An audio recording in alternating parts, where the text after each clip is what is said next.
बिस्मिल्लाहिर्रहमानिर्रहीम। Thank you for joining. अच्छा, अभी हमारे पास सेशन 2 इसे हम कह सकते हैं, क्योंकि पार्ट 1 हमने कंप्लीट कर दिया। सेशन 2 तो इसमें हमने जो वाटर सप्लाई सिस्टम डिज़ाइन और लेआउट जो हमने स्टार्ट किया था उसी को मैं कंटिन्यू करता हूँ। Refer to the location and arrangement of all components of the water system, include all information for the water conveyance system, including pipe routing, pipe material.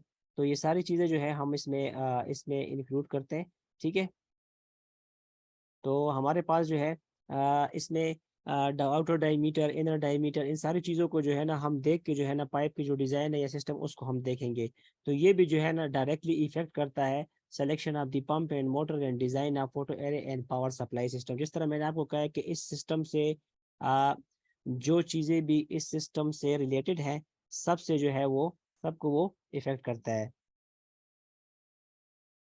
आपके जो मतलब क्वेश्चन आंसर है जो कि आपके चैट बॉक्स में भी आ रहा है, उसको मैं एंड पे आपसे फिर मैं उससे कंप्लीट आप पे इसमें डिस्कशन करता हूँ। ठीक है, further planning and designing are need to accommodate all changes in elevation between each system component. ठीक है, उसके लिए जिस तरह हम प्रॉपर प्लानिंग करते हैं या डिजाइन करने चाहिए ताकि हमारे पास जो भी सिस्टम कंपोनेंट हो, एरेज हो कि कहाँ पे लगानी है, सोलर एरेज, पंप बोर हमने कहाँ पे करना है, उसकी एलिवेशन कितनी होगी। तो ये सारा आप पहले से प्लान भी करेंगे और डिजाइन भी करेंगे जहाँ पे आप टारगेट एरिया जो आप यहाँ पे काम करेंगे।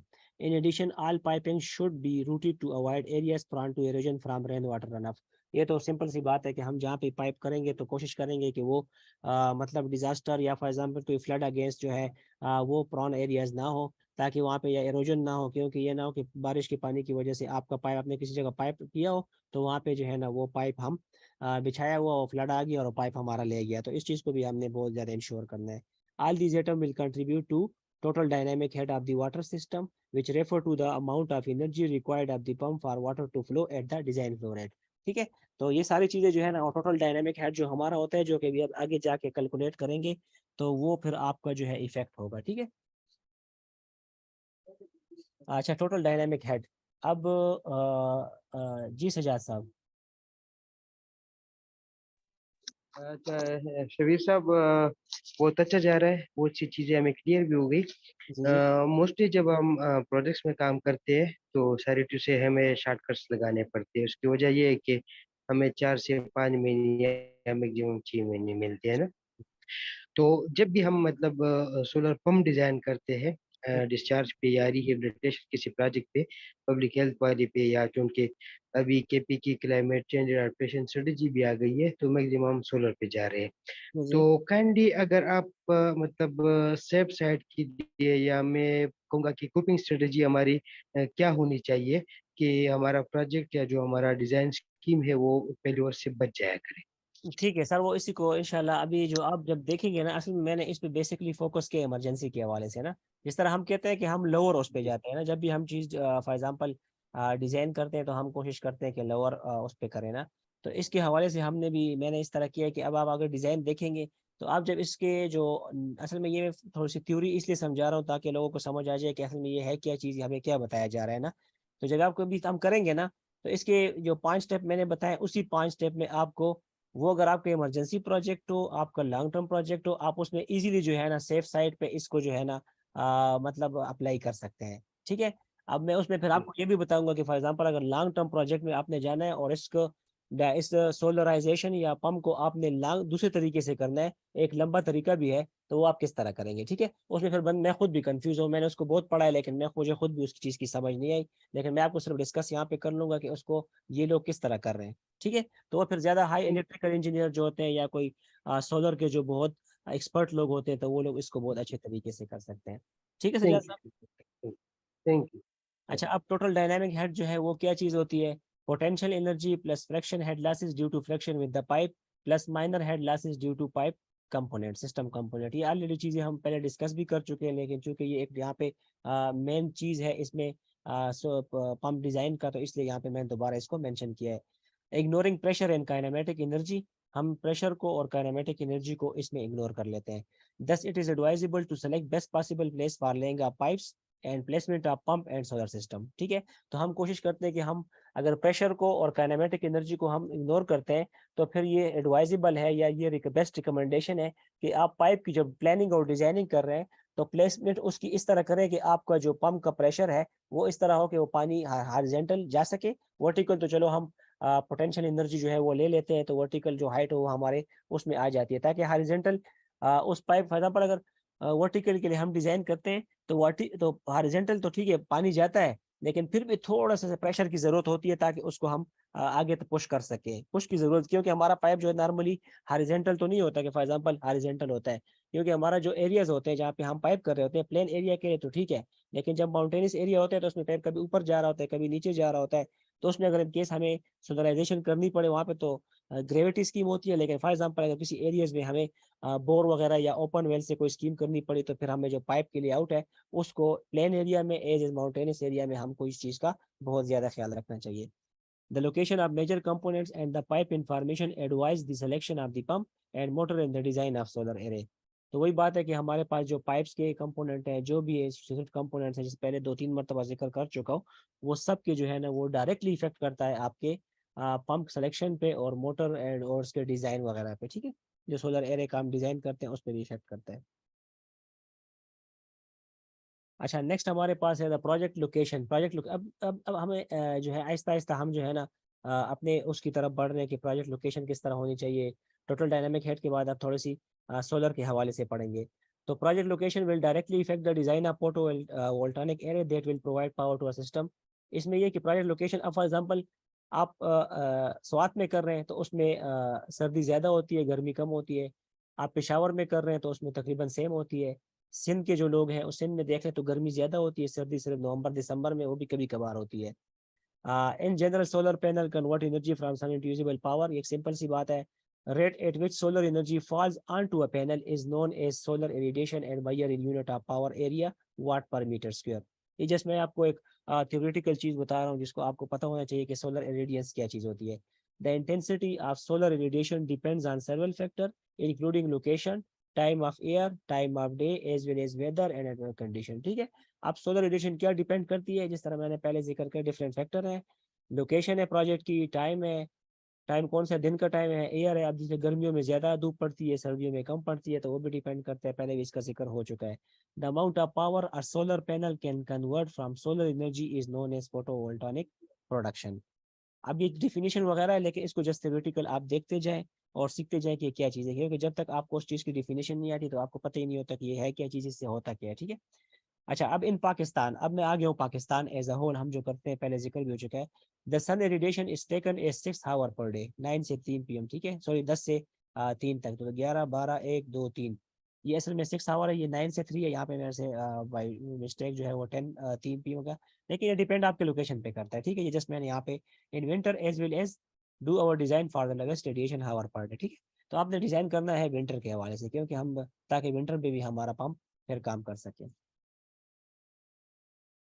अच्छा, पंप एंड मोटर सिलेक्शन। अब पंप और मोटर को सिलेक्शन किस तरह करेंगे। ठीक है, डिजाइन पहले उसके लिए हम डिजाइन फ्लो रेट करेंगे। ठीक है, जो है डिजाइन फ्लो रेट क्या होता है, express is daily total volume divide by average number of daylight or peak sun or full solar radius hours where the project is located. वही बात आ गई है। ठीक है, टोटल वॉल्यूम ऑफ वाटर कितना होगा चाहिए होगा और average number of day light हमारे पास 6 आवर है, 5 आवर है, 4 आवर है, as you depend upon your design. तो फिर 10 pump selection depends heavily on the design demand and the hydraulic design. In other words, the pump and motor will be selected based on the design flow rate and the subsequent total dynamic and demanding of the pump by the water system. The pressure, energy per unit volume a pump can supply is known as pump head and is given as the amount of elevation lift. ये theory को जो है ना इसको मैं थोड़ा सा skip इसलिए कर रहा हूँ क्योंकि हमें प्रैक्टिकल की तरफ जाना है। तो थ्योरी आप बाद में खुद भी देख सकते हैं, इस तरह नहीं कि आप कहें कि यार ये थ्योरी पे बहुत जल्दी जा रहा है, तो थ्योरी आप बाद में खुद देख के भी इसको समझ सकते हैं। समझ ना है तो आप मुझसे डायरेक्ट भी कांटेक्ट कर सकते हैं, कोई इशू नहीं है। ठीक है, the menu elevation left that a pump must supply for a water system to produce water is equal to TDH। अब फॉर एग्जांपल मुझे यहाँ पे TDH की डिफिनीशन समझ नहीं आई तो मैं इसको अभी आगे जाके मुझे पता चल जाएगा कि TDH ऑलरेडी मैंने आपको समझाया था कि ये चीज़ होती है, तो वहाँ दोबारा बैक साइड पे आप जाके वहाँ से TDH की डिफिनीशन सीख सकते हैं और आगे जो एग्जांपल आ रही है उसमें फिर आपको TDH कंप्लीट क्लियर हो जाएगा और भी। अच्छा, फिर हम जब हार्स पावर डिजाइन करते हैं तो उसके लिए एक सिंपल सा फार्मूला आपको इंटरनेट वगैरह पे मिल जाएगा। TDH, total dynamic head multiply by water demand, जो कि हमारी फ्यूचर डिमांड जो है कि हमारी requirement per capita per day जो है हमारी कितनी है, और फिर स्पेसिफिक ग्रेविटी और डिवाइड बाय 3960। तो ये आपके पास आ जाएगा हार्स पावर जो कि होगा आपका वाट में, ठीक है। और ये आपका हार्स पावर, हमारा जो मोटर होता है वो भी हार्स पावर में होता है, तो ये उसके लिए डायरेक्ट फार्मूला है। अच्छा, अब जिस तरह सजाद से हमने जिक्र किया कि शार्ट फार्मूला, तो ये हमारे पास एक शार्ट फार्मूला है जिसमें मैंने ऑलरेडी डिफरेंट ऑर्गेनाइजेशन के साथ मैं काम कर चुका हूँ। तो उसमें वो चीज़ मैंने जो है आ, उसमें वो चीज़ जो है वो मैंने ऐड कर दी है, ठीक है। अब इसमें एक दूसरा भी है जो मैंने यहाँ से निकाल दिया है। मैं तमाम जो पार्टिसिपेंट हैं उसमें ये कि उसमें एक आइडिया होता है पंपिंग कर्व्स का। फिर उसमें हम जाते हैं, फिर उसमें हम देखते हैं कि हमारे पास जो है पंपिंग कर्व जो होती है उसमें हम देखते हैं कि हमारे पास टोटल मतलब वाटर रिक्वायरमेंट कितनी है। अब उस वाटर रिक्वायरमेंट के लिए हमें पंप कितने हार्स पावर का चाहिए, ठीक है। तो वो इसको मैं ज्यादा डिस्कस नहीं करता, बस जैसे आपको आइडिया देगा कि कोई उस पर चलना चाहे तो वो उस पर जा सकता है, ठीक है। इसके लिए पूरी एक डॉक्यूमेंट जो है वो इंटरनेट पे आप सर्च कर सकते हैं, अवेलेबल है, तो वहां से आप देख सकते हैं, ठीक है। लेकिन ये एक सिंपल मेथड है, क्योंकि मैं कोशिश कर रहा हूँ कि हम सिंपल तरीके से इस प्रोसेस को लीड करें और आगे जो है ना इमरजेंसी प्रोजेक्ट में इसको आसानी से हम यूटिलाइज कर सकें। अच्छा, पीवी सिस्टम डिजाइन के बारे में आपको थोड़ा आइडिया बना देता हूँ। आपने तो पीवी सिस्टम डिजाइन किया भी होगा, लेकिन फिर भी मैं आपको थोड़ा सा उसके बारे में बता देता हूँ, ठीक है। द अमाउंट ऑफ एनर्जी, ठीक है, converted by solar panel will depend on their design and specification. जिस तरह मोटर के हम कहते थे कि पंप इस पे डिपेंड करता है, इस पे डिपेंड करता है, इस तरह जो है पैनल भी किसी न किसी चीज पे डिपेंड करते हैं। Solar panel have several constraints that are important to estimate their output. These properties are provided on the solar panel specification and date sheets from the manufacturer through the information given, and the terminology may differ between manufacturer. अब उस पे क्या क्या given होती है, उस पे आपको मैक्सिमम पावर पॉइंट होता है, वो सिर्फ गिवन होती है। जस्ट मैं आपको दिखा देता हूँ, ठीक है। ये देखें, ये जो स्लाइड आपको शो कर रही है इसमें टाइप लिखा हुआ कौन सी टाइप है, जाम 720S जे सोलर, ठीक है। डिफरेंट टाइप के, लेकिन जस्ट मैंने एग्जांपल आपके सामने रखी है। देखिए पी मैक्सिमम है, मतलब ये मैक्सिमम आपको आउटपुट दे सकती है 535 वाट तक। उसके बाद ओपन सर्किट वोल्टेज है, उसके बाद फिर मैक्सिमम पावर इनपुट है, शॉर्टकट है। अब ये मैंने भी देखी है, आपने भी देखी होंगी, लेकिन अब हमें ये नहीं पता कि ये क्या चीज़ है। अब हम कहते हैं कि पीक पावर, अब बाज़ औक़ात ज़हन में नहीं आता कि पीक पावर क्या होती है, कि फॉर एग्जांपल पीक पावर का ये मतलब हो सकता है कि ये हमें इतना आउटपुट देगी, या पीक पावर का कि इससे मतलब ये है ना यहाँ तक हम, क्योंकि हम कोशिश करते हैं कि हम एक चीज़ पे लोड कम से कम डालें, जो उसकी पीक वैल्यू होती है उससे कम रखें, ठीक है। तो इस चीज़ को समझने के लिए मैंने इसमें ये थोड़ी सी डिफिनेशन डाली हुई है। मैक्सिमम पावर पॉइंट क्या होता है, P maximum is the maximum possible output voltage of the panel, ठीक है। This is also known as peak और normal power by different manufacture, ठीक है। जो मैक्सिमम जितना आउटपुट देती है 535 तक, ये हमें मैक्सिमम आउटपुट दे सकती है जिस तरह के पिक्चर में शो है। मैक्सिमम पावर पॉइंट वोल्टेज है, is the voltage that correspond to the maximum power point, ठीक है। इसको आपने फिर डिटेल से उसके साथ मैच करके आपने पढ़ना है, ताकि आपको समझ आ जाए कि कौन सी डिफिनेशन किस चीज़ की है। मैक्सिमम पावर पॉइंट करंट जो है, is the current that correspond to the maximum power point. Open circuit voltage क्या चीज़ है, is the voltage that occurs when there is no load on the array. मैं इसको जस्ट पढ़ता जा रहा हूँ, जहाँ पे अगर फिर भी आपको समझना है तो आप मुझसे पूछ सकते हैं, और अगर समझ आ रही है तो हम इसको पढ़ते, क्योंकि एक थ्योरेटिकल वो है तो इसको हम पढ़ते जा रहे हैं। ये आपको आनी चाहिए कि ये किसका मतलब क्या है। कल को आपको फील्ड में कोई पूछ सकता है कि इस पे जो डिस्क्रिप्शन लिखी हुई है ये क्या चीज़ है। Short circuit current is the maximum current the solar panel can handle in short circuit condition. Temperature coefficient क्या होता है, use to estimate a solar panel open circuit voltage as the cell temperature rises. और normal operating cell temperature NOCT दिया हुआ इसमें, is the expected operating temperature of the cell measured at the radiation of 800 watt per metre square and ambient temperature of 20 degree centigrade. तो ठीक है, ये सारी चीज़ें यहाँ पे इसने दी हुई है। मैक्सिमम पावर, पावर सिलेक्शन, तो ये सारी चीज़ें जो है वो इससे जो है हमारे पास, ठीक है। यहाँ पे फिर मैक्सिमम पावर वोल्टेज और ऑपरेटिंग, ये सारी चीज़ें जो है ना ये आपने डिटेल से पढ़नी है, ताकि आपको समझ आ जाए कि ये है क्या चीज़, ठीक है।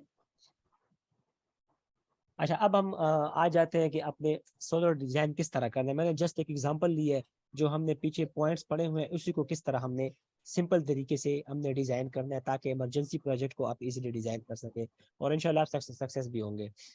मैंने अब जैसे एग्जांपल दिए कि अब मुझे फॉर एग्जांपल UN की तरफ से एक प्रोजेक्ट आया, मुझे कहा गया कि आपने 300 हाउस होल्ड के लिए जो है डिस्ट्रिक्ट पेशावर में, एनी डिस्ट्रिक्ट हो सकता है, जैसे एग्जांपल पेशावर लिया है, आप या डिस्ट्रिक्ट स्वात भी हो सकता है, सिंध में भी कोई सांगड़ में कोई खास कोई डिस्ट्रिक्ट दादू कोई भी हो सकता है। आपने जो है ना 300 हाउस होल्ड के लिए जो है आपने वो डिजाइन करना है, ठीक है। स्टेप 1 मेरा क्या होगा, number of house hold 300, house hold size taken from census, for example मैंने लिया 8 पर्सन पर हाउस होल्ड, ठीक है। अब ये नहीं कहना कि पेशावर का 8 है या नहीं है, उसको मैंने देखा ही नहीं है, मैं बस ये अज्यूम कर रहा हूँ कि मैंने 8 ले लिए। टोटल पॉपुलेशन कितनी है, 300 मल्टीप्लाई बाई 800, 2400 पीपल। और पॉपुलेशन आफ्टर 10 ईयर्स जो है वो हमारे पास है, growth rate of area taken 3.5%। तो उसके पीछे क्या करेंगे, फार्मूला जो यहाँ पे लेफ्ट को आप नजर आ रहा है उसमें दिया हुआ है 2400 1 + 3.5 डिवाइड बाई 100 पावर 10, क्योंकि मैं डिजाइन कर रहा हूँ 10 साल के लिए, ठीक है। तो मेरे पास नंबर ऑफ पॉपुलेशन कितनी आ रही है, 3386 पीपल, ठीक है। ये हमारा स्टेप 1 जो है, daily water requirement for 300 household जो हम प्रोजेक्ट कर रहे हैं। फिर स्टेप 1 कंटिन्यू है, water requirement as for about standard, फिर हमने करना है अज्यूम 15 लीटर करते हैं, ठीक है। फॉर एग्जाम्पल मैंने 15 लीटर अज्यूम कर, इससे मैंने आपको स्टार्ट में बताया था, ये इमरजेंसी के लिए हम 15 लीटर करते हैं। पोस्ट के लिए फिर आप वहाँ से जो आपको डेटा मैंने वहाँ पे शेयर किया हुआ है उसको आप देख सकते हैं कि आप 20 लीटर लेते हैं, 25 लीटर लेते हैं, 30 लीटर, डिपेंड करता है आपकी गाइडलाइंस पर कि आप कौन सी गाइडलाइंस को यूटिलाइज करते हैं। तो सिंपल डेली वाटर रिक्वायरमेंट हमारे पास आ गई 3386 multiply by 15, 50,790 litre per day पर पर्सन, ठीक है। ये पर पर्सन ही है, ठीक है, इसलिए आपने अगर आप इसमें litre per capita per day भी कर सकते हैं, लीटर पर पर्सन पर डे भी कर सकते हैं। और आपने गैलन में डिवाइड करना है, तो गैलन आपको पता है कि 1 US गैलन 3.78 लीटर के बराबर है, तो उसमें आप चेंज कर सकते हैं। यूके का गैलन जो है वो 4.54 का है, लेकिन चूंकि हम चलते हैं US गैलन पे, तो हम किस तरह करते हैं कि हम इसको 3.54 पे डिवाइड करते हैं, तो आपके पास आ जाएगा 13417 गैलन। स्टेप 2 यील्ड वाला है, इसको मैं ओपन नहीं करता, ठीक है। ये जब प्रेजेंटेशन आपके सामने शेयर होगी तो वहाँ पे इसको आप दे सकते हैं। ये मैंने इसमें पंपिंग टेस्ट की वो दिए हुए, इसी को आपने यहाँ से कॉपी करके वहाँ पे आपने जो है ना प्रेजेंटेशन से अपने लिंक में पेस्ट कर देना है, वहाँ पे आपको इसका यील्डिंग टेस्ट जो है वो आ जाएगा। फिर वो आपको अगर इमरजेंसी है तो इमरजेंसी में आप PhD से भी ले सकते हैं, आप वहाँ TMA से भी ले सकते हैं, आप वहाँ लोकल कम्युनिटी से भी ले सकते हैं। उनको इतना पता होता है कि यार जो फॉर एग्जाम्पल ड्राई सीजन हो तो उसमें ये लेवल कम होता है, पानी गायब होता है, नहीं होता, नीचे जाता है, नहीं जाता, तो वो आपको जो यहाँ पे जो ओल्ड पीपल जो बुजुर्ग लोग होते हैं तो उनको आइडिया होता है, तो वो भी कर सकते हैं। लेकिन अच्छी बात है कि इमरजेंसी में आप वहाँ जो हमारे पास लोकल गवर्नमेंट या PhD जो डिपार्टमेंट जो वाटर को डील कर रहा हो उसके साथ आप कोऑर्डिनेशन करें, तो वो आपको एक अच्छा सा एक एथेंटिक डेटा जो है वो आपको प्रोवाइड कर देगा। स्टेप 3 अब टोटल डायनामिक हेड है। तो टोटल डायनामिक हेड में अगर आप देख लें तो हमारे पास जो है जस्ट अच्छा, टोटल डायनामिक हेड अब देख लें, टोटल वर्टिकल लेफ्ट, ठीक है। उसमें हमारे पास क्या एलिवेशन, ये देख लीजिए हमारे वाटर टैंक है, इसका जो एलिवेशन है टॉप तक, ठीक है। फिर हमारे पास स्टैंडिंग वाटर लेवल, ये हमारे पास स्टैंडिंग वाटर लेवल, ये जो वाटर कॉलम जिसे हम कहते हैं ये हो गया, ठीक है। फिर ड्रा डाउन, अच्छा अब हमारे पास जो है पंपिंग टेस्ट के बाद हमें पता चलता है कि ये ड्रा डाउन कहाँ तक जा सकता है, तो वो आपने साथ ऐड करना है, ठीक है। क्योंकि जब हम पानी ड्रा करते हैं ना, तो एब्स्ट्रैक्शन जब पानी की होती है तो ये वाटर लेवल जो है वो आहिस्ता आहिस्ता, क्योंकि हम रेगुलर कर रहे होते हैं। सोलर का ये सिर्फ यही एक थोड़ा सा मैं कहता हूँ कि डिसएडवांटेज है कि सोलर में हम रेगुलर पंप चलाते रहते हैं, क्योंकि बस सूरज की जो हीट्स रेडिएशन होती है वो इतनी तेज होती है कि बस वो पानी निकलता है। और ना कम्युनिटी इतनी हमारी अवेयर होती है कि हम इसको 1 घंटे बाद या 2 घंटे बाद चलाएं और फिर दोबारा बंद कर दें, फिर 1-2 घंटे, ताकि वाटर वेस्टेज भी ना हो और हमारा यहाँ पे जो है ड्रा डाउन जो है वो दोबारा रिकवर होता रहे, रिचार्ज होता रहे। Fraction losses 5% of total vertical left, इन तीनों को आपने सम कर लेना है। फिर 5% और 10% आपको ऑलरेडी मैं पहले से बता चुका हूँ, डिपेंड करता है आपकी कम्युनिटी पे और वहाँ पे आपके लॉसेस पे। तो टोटल डायनामिक हेड हमारे पास टोटल वर्टिकल लेफ्ट पर प्लस फ्रैक्शन लॉसेस, तो ये आपने जमा करने, हमारे पास TDH आपका आ गया। अच्छा अब फॉर एग्जाम्पल किसी जगह पे आपका इस तरह होता है कि आपने पहले पाइप को, अब तो ये अब यहाँ पे अगर आप देखें ना, तो यहाँ पे आपका पाइप बस डायरेक्ट ऊपर जा रहा है और बस वाटर टैंक में चला जा रहा है। बाज़ औक़ात आपका ग्राउंड लेवल पे चलता रहेगा, फिर उससे हम जो है ना टैंक के साथ ऊपर ले जाते हैं, ठीक है।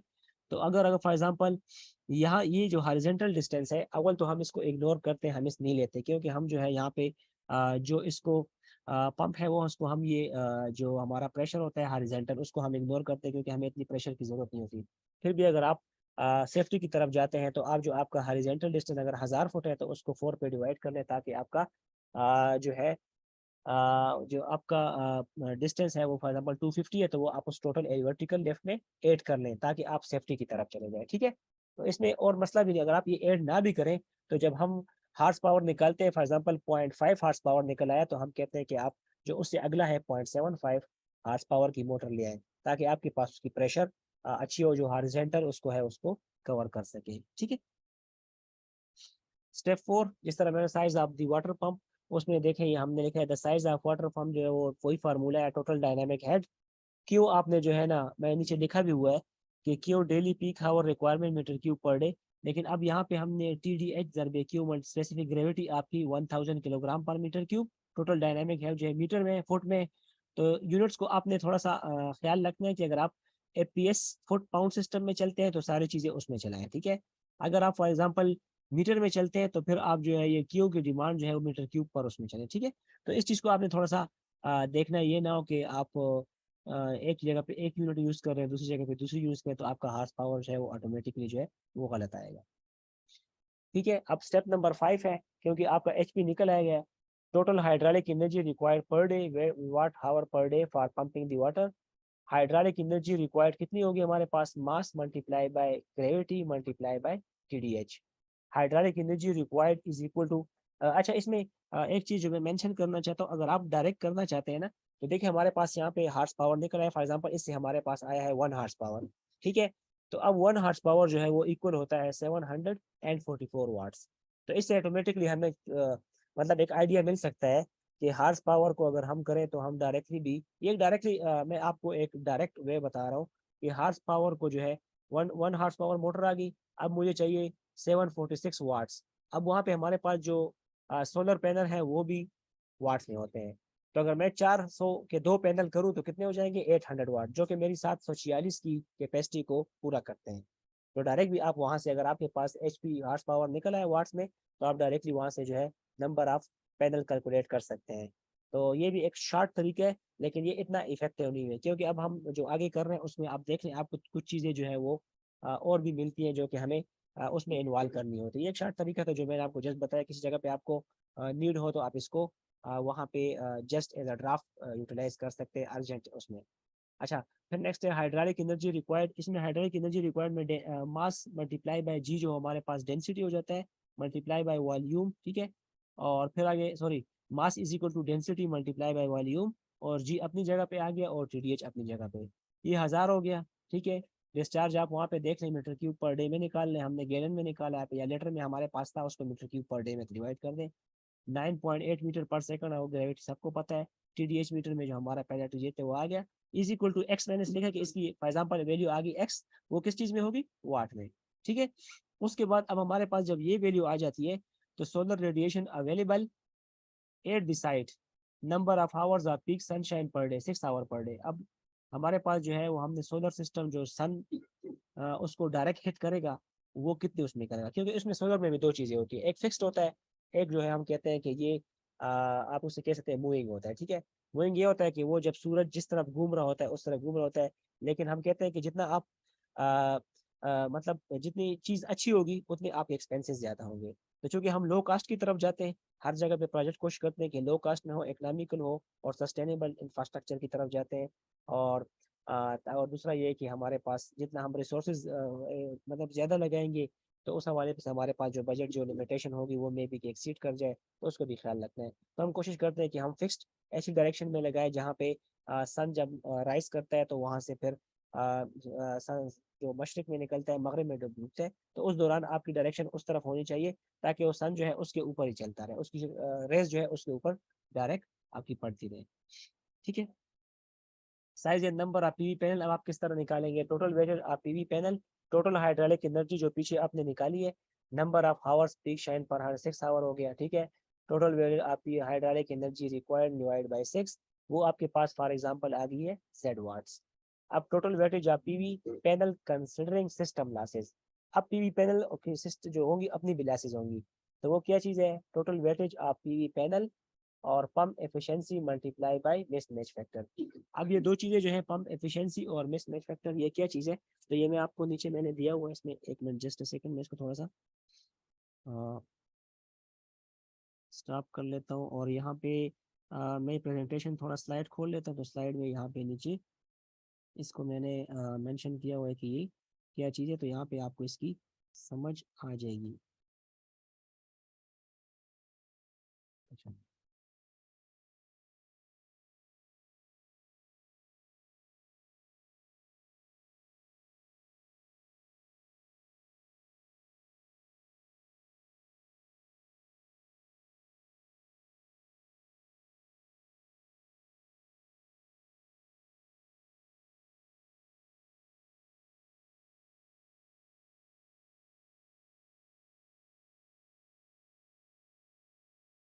अच्छा, ये आपकी स्क्रीन में सबसे नीचे नोट में लिखा है, note that mismatch factor should be taken one if you are using an MPPT along with the charge controller. अच्छा, एमपीपी वो मैं लास्ट में 2-3 स्लाइड में जस्ट एक डिस्कशन दी हुई है, इस पे फिर हम डिटेल से इंशाल्लाह अगर नेक्स्ट सेशन हमने करना हो, ये ज़्यादातर हम डोमेस्टिक पर्पस के लिए यूज़ कर, जब घर में आप सिस्टम इंस्टॉल करते हैं, बैटरीज भी होती हैं, तो उसमें प्रॉपर एमपीपीटी सिस्टम होता है, चार्ज कंट्रोलर होता है, जो कि आपको पता चलता है कि आपकी बैटरी फुल होगी या नहीं होगी। इस तरह की समथिंग कुछ आइडियाज़ हैं जो कि फिर वो बाद में हम डिस्कस करेंगे, ठीक है।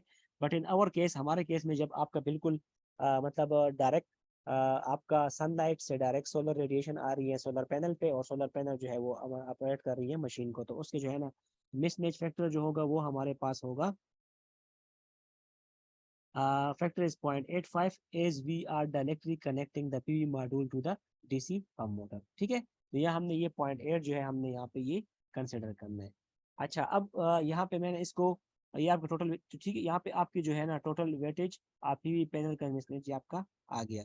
अब हाउ एमपीपीटी वर्क, ठीक है, यहाँ पे आपका टोटल वेटेज या पी पैनल आ गया, ये वाट में आएगा, तो आपको फॉर एग्जांपल आ गया 2000 वाट। तो अगर 535 की आप करना चाहते हैं तो 2000 तकसीम 535, लेकिन यहाँ पे पहले आपने ये कंसिडर कौन सा वाला करना है, आपने ये वाला करना है, ठीक है, इसमें क्योंकि हम इसमें सिस्टम लॉसेस भी कर रहे हैं। तो इससे जो टोटल वो आएगा, total P panel divide by ये, उसके बाद आपने जो है ना फॉर एग्जाम्पल इससे आंसर आता है, उससे 2000 आएगा, तो इससे फॉर एग्जाम्पल 2500 आ गया, 3000 आ गया, तो उसके बाद आपने देखना है कि आपके जो वाट के जो फॉर एग्जांपल 200 वाट का है, फॉर एग्जांपल आपका सोलर पैनल 400 का है, 500 का है, आप कौन सा फिर मार्केट में जो अवेलेबल होगा बेस्ट आपको लगेगा, रेट भी अच्छा होगा और जो बेस्ट भी होगा, कंपनी भी अच्छी होगी, उसके मुताबिक उसको डिवाइड कर ले तो आपके पास नंबर ऑफ पैनल्स आ जाएंगे, ठीक है। अच्छा, ये जस्ट मैंने सिर्फ इसलिए दिया हुआ है ताकि आपको थोड़ा पता चल जाए कि ये क्या चीज़ होता है। असल में प्रेजेंटेशन में आ गया तो मैंने कहा चलो इसको मैं ऐड कर लेता हूँ। इनिशियली ये मेरे प्रेजेंटेशन का मतलब इसमें कोई वो नहीं था कि मैं इसको ऐड करूँ। अच्छा, major principal of MPT is to extract the maximum available power from PV module by making them operate at the most efficient voltage.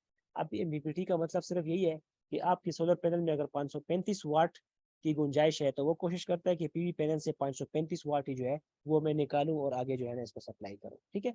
इसलिए इसको मैक्सिमम पावर पॉइंट ट्रैकिंग कहते हैं। अच्छा, दैट इज टू से MPPT checks output of PV module, compare it to the battery voltage, then fix what is the best power that PV module can produce to charge the batteries and convert it to the best voltage to get maximum current into the battery। वो जो इसे मैंने पहली बात की कि ये battery का कुछ सिनेरियो होता है कि कितना ये पहले चेक करती है पीवी मॉड्यूल को, और बैटरी को भी आपकी चेक करती है, उसके बाद जो है ना दोनों को कंपेयर करने के बाद जो है ये इसका काम ये होता है कि ये आपको देखती है कि बैटरी को मैक्सिमम वो आप कितना पावर सप्लाई कर सकती है, ठीक है। अच्छा, नेक्स्ट जो है हमारे पास, it can also power to DC load, ठीक है, which is connected directly to battery, ठीक है, उसको भी जो है ना मतलब ये सपोर्ट करती है। MPPT is most effective under this condition, ये दो कंडीशन है कोल्ड वेदर में, क्योंकि कोल्ड वेदर में चूंकि आपको पता है, या फॉर एग्जांपल क्लाउडी वेदर हो, तो वहाँ पे नॉर्मली पीवी मॉड्यूल जो है वो काम नहीं करते, तो ये मैक्सिमम जो है जिस तरह हमने पढ़ा है अवेलेबल पावर जो होती है कोशिश करती है कि उससे एक्सट्रैक्ट करे और यूटिलाइज करे उसको आगे। When battery is deeply discharged, MPPT can set more current and charge the battery if the state of charge in the battery is lower। वही सेम बात है, बार बार ये लोग हम यहाँ पे डिस्कस कर रहे हैं, अगर बैटरी में कोई मसला आ जाए या वहाँ पी मॉडल से मैक्सिमम करंट ये लेता है और फिर उसको जो है ना बैटरी चार्ज करता है, जब आपकी बैटरी डिस्चार्ज हो तो ये इसके लिए नॉर्मली यूटिलाइज होता है। Thank you so much. Next session हमारा फिर इंशाल्लाह डोमेस्टिक सोलर डिज़ाइन पे होगा, उसको फिर हम बैटरीज करेंगे, फिर हम घर में देखें कि हमारे घर में कितने फ़ैन है। तो आहिस्ता आहिस्ता इंशाल्लाह जो है ना सोलर के दो चीज़ें, एक डोमेस्टिक सोलर डिज़ाइन और एक आपका जो है ये वाटर पम्प डिज़ाइन हो गया। तो इंशाल्लाह नेक्स्ट सेशन हमारा डोमेस्टिक सोलर डिज़ाइन का होगा। फ्यूचर में इंशाल्लाह तो मैं आपको लिंक्डइन के थ्रू जो है या फेसबुक के थ्रू जो है ना आपको मैं मैसेज कर दूंगा, उसी के हिसाब से जो है ना हम फिर नेक्स्ट सेशन लेंगे। अब अगर किसी का क्वेश्चन हो, हमारे पास इस सेशन में 8 मिनट बाकी है, तो आप क्वेश्चन कर सकते हैं और बाद में मुझसे भी कर सकते हैं डायरेक्ट थ्रू व्हाट्सअप या through call. Thank you so much. Thank you so much Shabir साहब। बहुत सारी मैक्सिमम चीज़ें जो है वो मेरी पार्ट पे तो क्लियर हो गई चीज़ें, और बहुत अच्छा लगा सेशन, बहुत फ्रूटफुल रहा, और एक्शन पॉइंट्स नोट डाउन भी किए, और आप इंशाल्लाह ये प्रेजेंटेशन भी शेयर करेंगे हमारे साथ। तो ये हमें आगे भी हेल्पफुल रहेगा, और उम्मीद है कि आगे आप ये सिलसिला जारी रखें, क्योंकि आजकल इदारों को ऐसे ऑलराउंडर ऑलराउंडर चाहिए होते हैं जो आपको सोलराइजेशन भी करके दे, आपको मल्टीपल एक्टिविटीज करके दे ना। तो बहुत सी चीजें हमारी क्लियर हो गई।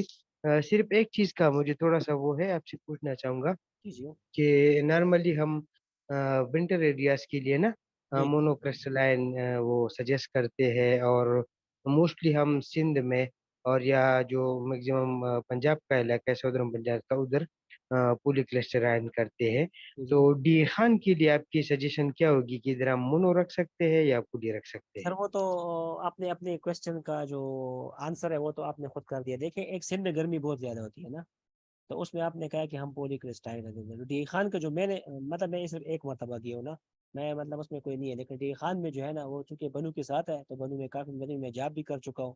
तो वहाँ गर्मी जो है काफी ज्यादा होती है वहाँ पे, मतलब जिस तरह सिंध में गर्मी होती है उस तरह जो है ना वो डी खान में होती है। तो जो चीज़ में मेरी तरफ से सजेशन ये है कि जो चीज़ आप सिंध में प्रपोज कर रहे हैं उसी चीज़ को जो है ना आप वहाँ पे प्रपोज कर लें। Thank you Shabbir sir, thank you.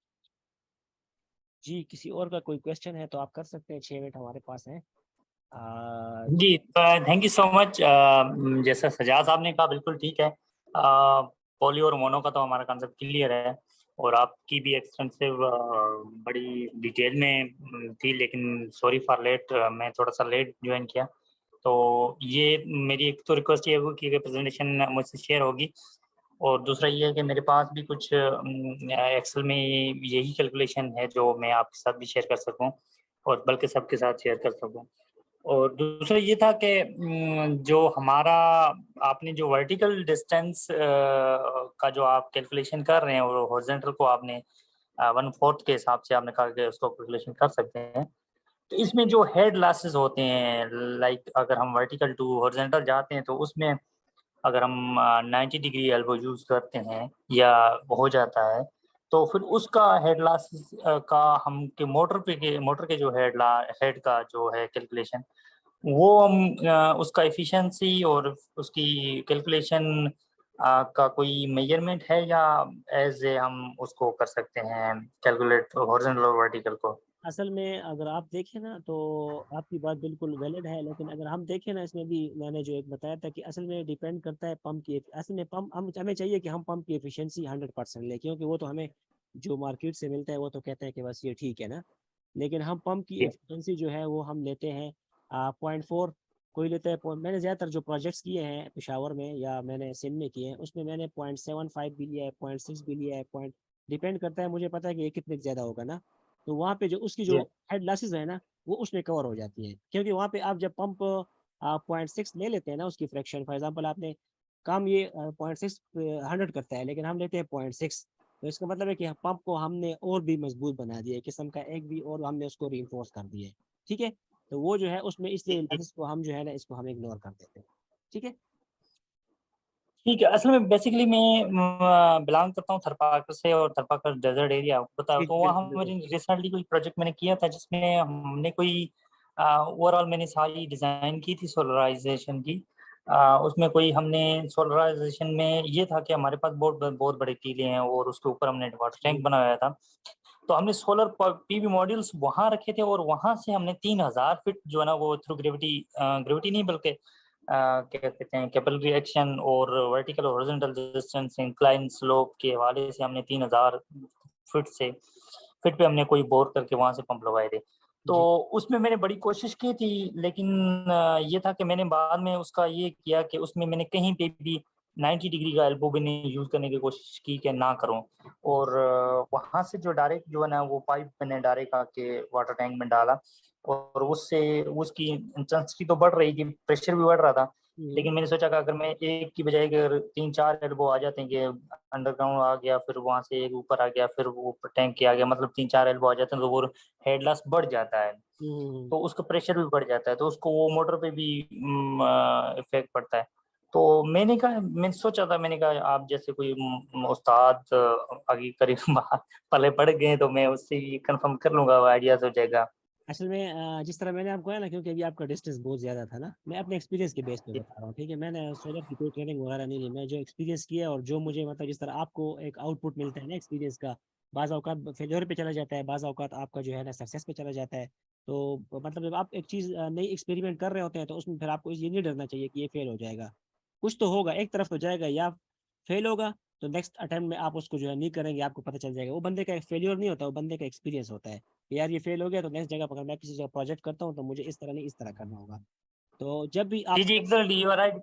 बिल्कुल आप सही कह रहे हैं कि वो भी ये जो आपकी प्रेजेंटेशन थी exactly same like what ever I have done I did, वो बिल्कुल ऐसी है। और आपकी जो प्रेजेंटेशन थी उसमें, लेकिन मुझे मेरा भी ये था कि थोड़ा सा एक्सपीरियंस आपसे लूं के, और मैं भी चाह रहा था कि क्योंकि उसमें मैंने हाई एफिशिएंसी मोटर्स जो है ना वो लगा दी थी, 7 HP मोटर्स और 5 HP मोटर्स, और 11 जो VFD थी वो 11 किलोवाट थी। अच्छा तो फिर तो मुझे उसको जरूरत नहीं पड़ी, लेकिन मैंने कहा हाँ इसको हम रिड्यूस कर सकते हैं मोटर की, क्योंकि लो कास्ट की तरफ हम जा रहे हैं, तो उसको तो उसमें हम हेड लॉस को थोड़ा सा सोचें। हाँ नहीं, हेडलाइन मैं तो आपको कह दिया ना कि मैं जहाँ तक मेरी अंडरस्टैंडिंग है ना, ठीक है, जी जी जी सिर्फ जो ये कि हम जो पंप की एफिशिएंसी रखते हैं ना, देखिए हेड लॉस तो इसमें होते हैं, जो इसमें जो आते हैं ना हाइड्रोलिक स्टेटमेंट या हम करते हैं या जो भी करते हैं उसमें हेड लॉस तो आते हैं, लेकिन हम कोशिश जी करते हैं कि हमारा जो पंप होता है ना एक तो इकोनॉमिकल होना चाहिए। ये नहीं कि बस हम अपनी तरफ से कोई लेंथ वगैरह डाल लें, क्योंकि अगर आप टोटल डायनामिक हेड को इंक्रीज करते हैं तो आपका वहाँ पंप की जो साइज है, वो साइज होता है पंप का, वो भी वेरी करता है। ठीक है, वो बिल्कुल। इंक्रीज होता है, ठीक है। और वहाँ पे हमें बजट की लिमिटेशन भी होती है। तो उसके लिए हमें क्या जी करना, उसकी हमें कोशिश करना चाहिए कि आपका जो हॉरिजॉन्टल डिस्टेंस है ना उसको आप 4 जी पे डिवाइड करें। फॉर एग्जांपल 3000 है, 4 पे डिवाइड कर लें, वहाँ उसके साथ आप चेक कर लें। तो इस 4 पे डिवाइड करने से फर्क पड़ता है, लेकिन इतना नहीं पड़ता। अगर हम फॉर एग्जांपल कहते हैं कि 4 पावर मोटर है, बस यार हमने कुछ नहीं करना, बस हॉरिजॉन्टल डिस्टेंस है और हम कुछ ना करें, तो वो फेलियर की तरफ भी जा सकता है। दूसरा ये कि वो आपका जो है एक तो ये होता है कि इकोनॉमिकल की बजाय आपके सर पड़ जाएगा। सर का पड़ना मतलब ये जी कि वो चीज़ जो है फिर आप कहेंगे कि यार इससे अच्छा है मैं 1 हार्स पावर ज्यादा कर लेता। अब मुझे 20,000 में 4 हार्स पावर की मिली है, तो चलो 25 में 5 हार्स पावर मिल जाए। तो आप इस मरतबा जब भी करेंगे ना, तो हॉरिजॉन्टल डिस्टेंस अगर आपका बहुत ज्यादा है तो उसको आप काइंडली कंसिडर करें। और वहाँ मोटर पे जो है ना आप एफिशिएंसी जो है उसको जो है ना जिस तरह इस मैंने प्रेजेंटेशन में पॉइंट 40% मैंने खुद कभी नहीं की, मैं 60% 70% करता हूँ। अच्छा हमारा सेशन में अच्छा 1 मिनट है, सॉरी मैं आपकी बात को काट रहा हूँ। तो आप मुझसे जो है ना अगर अगला सेशन करना चाहते हैं तो मैं दोबारा ऑनलाइन हो जाता हूँ। अगर टेलीफोनिक बात करना चाहते हैं तो फिर मैं आपको टेलीफोन पे सारी चीज़ें इसको समझा सकता हूँ, ठीक है। अगर किसी और का कोई भी ठीक है। हो तो मेरे उस पे मतलब वो कर सकते हैं, ठीक है। मेरा लिंक्डइन पे प्रोफाइल पे मेरा नंबर है, आप मुझसे कांटेक्ट कर सकते हैं, ठीक है। तो सच कुछ क्योंकि नॉलेज शेयरिंग एक बहुत अच्छी चीज़ है, एक दूसरे के साथ इंशाल्लाह करते रहेंगे, ठीक है। जी हाँ जी, thank you so much. For attending and इंशाल्लाह विल मीट यू इंशाल्लाह सून इन नेक्स्ट सेशन, ठीक है। Thank you so much. इंशाल्लाह। Thank you. Thank you Shabbir sir, thank you so much.